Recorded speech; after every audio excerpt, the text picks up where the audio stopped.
Hello, welcome to another progress report of the Subnautica VR mod. I actually decided to call the mod Submerged VR. It's like simple and easy. But yeah, the main menu, as you can see, I got also the controller models to render now, so we can actually see how things line up. For example, the laser pointer doesn't really come from the tip yet. I have to fix that. I think they're supposed you can actually use in Steam VR for that.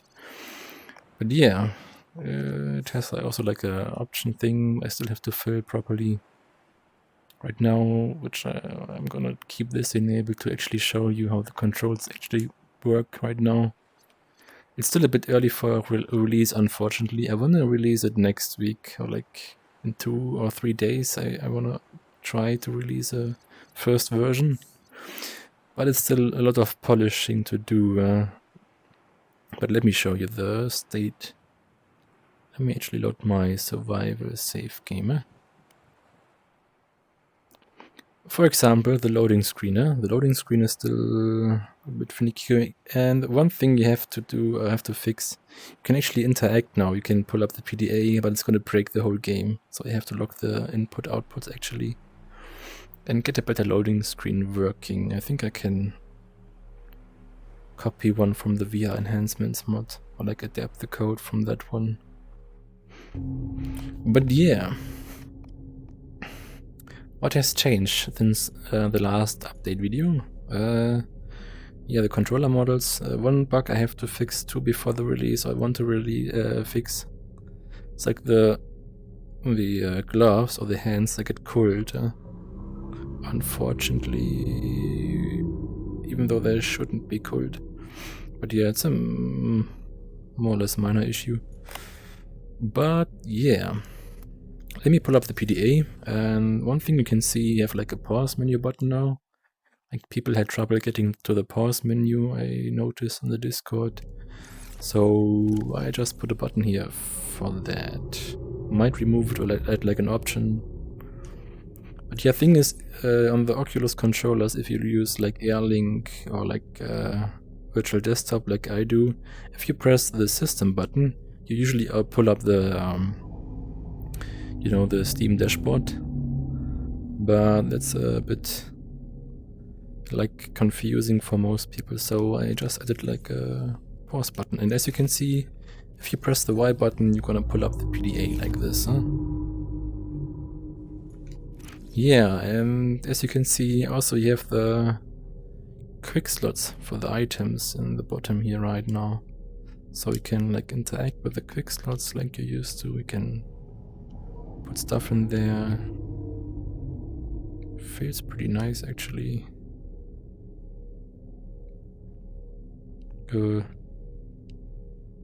It's good. I'm not sure. The scanner. I don't know, something in there. But yeah, another thing I wanted to implement, as I said last time, I want to have a nice way to switch between the quick slots. It was not really not really comfortable or like nice to use with the left thumbstick. So what you can do now, if you press the right thumbstick, or you can add a custom binding so you don't have to press like a chord or something, you can actually use like a Half-Life Alyx style menu now. So if you like keep it pressed, you can like swipe through the item you want to select and equip it. That way you can like easily scanner, yeah, the rescue thingy, repair tool, works really nicely. Yeah, apart from that, there have been like some minor fixes, adjustments. Like now actually the aiming works perfectly fine. Like I adjusted the laser pointer, like the transform of the aiming to match. But there's still some issues to fix, like secondary actions like the self-scanning. I'm not sure what button to put it on. I put it on B, but B is also at the same time exit or unequip, so that's like useless. The bindings are a bit of a pain to configure. Like you always have the trigger button, which you can use to like enable and disable the primary action of a tool.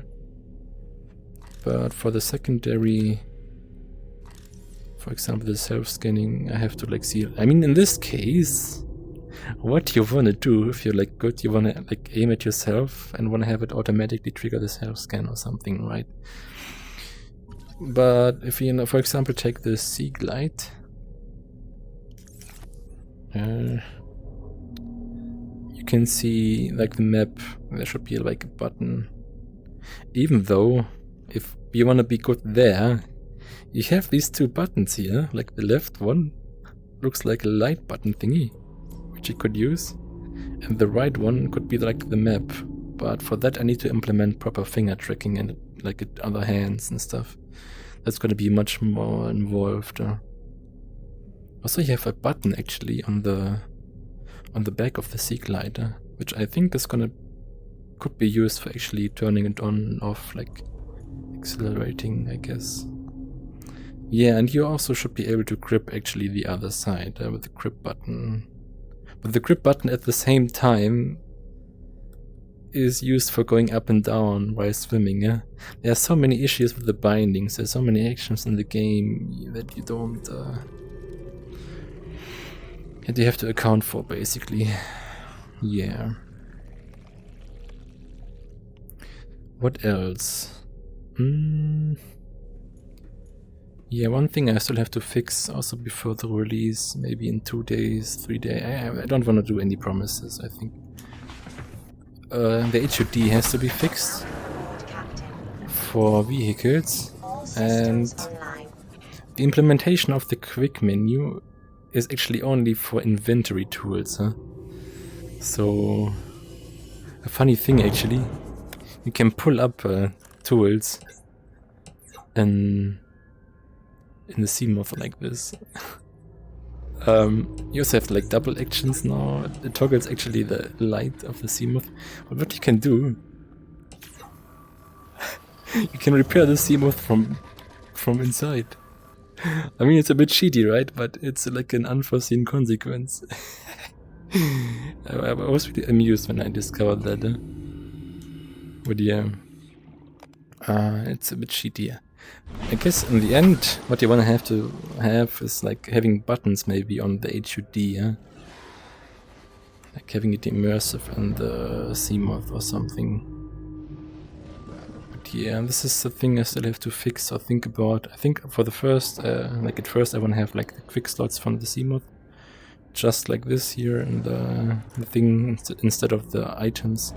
Even though it's kind of cool, right? But you can put up the items like this in the actual vehicle. I mean, you can also pull up the PDA. Can you actually... Well, you can't do both. Would also be interesting.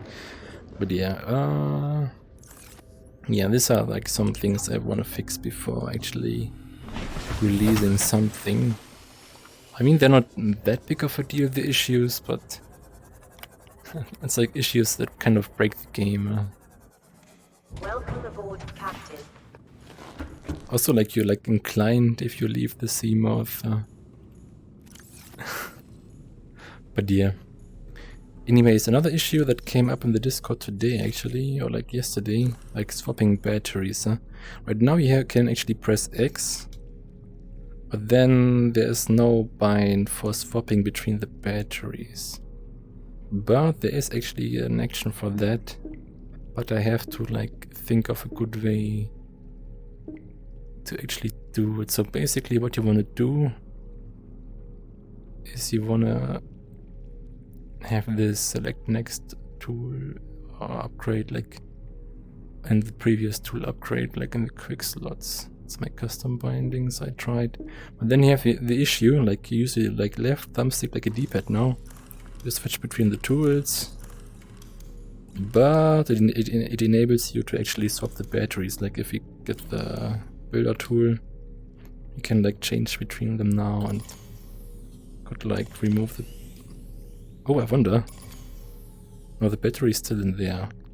Like, have you noticed every tool actually has a battery slot, like as a mesh? It's really interesting in the game. I wonder why that is. Maybe they intended something like in VR or something, to be able to actually swap the batteries.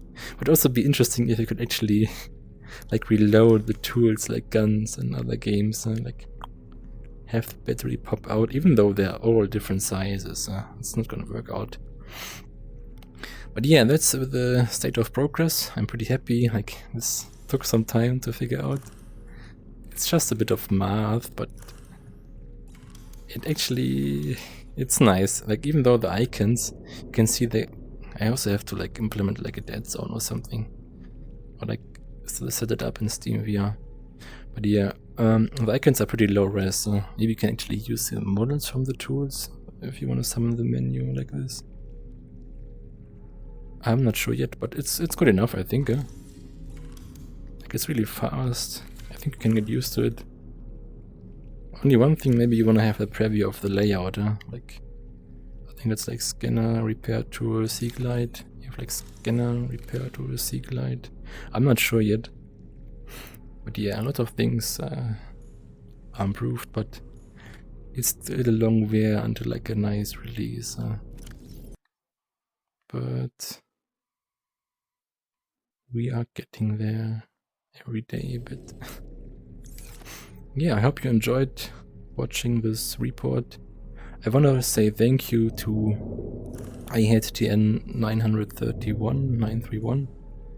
They provided me the source code of the Subnautica motion control mod, which was kind of the code I learned from a lot, even though I had to rewrite or like I rewrote most of the code to be more clean and to actually work with the laser pointer like this properly. It took a bit of a refactor, but yeah, I want to thank them like a lot for helping me and providing me guidance.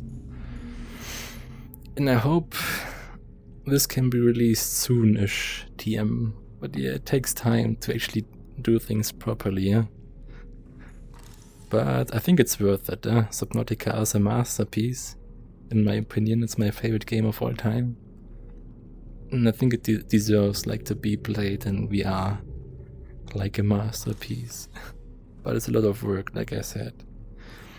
But yeah. I have to get something to drink. I think I'm gonna see you next time. I would like to have some mirrors maybe. Could also be fun. A lot of things I want to implement. But yeah, bye bye. I'm gonna stop the recording right here, right now.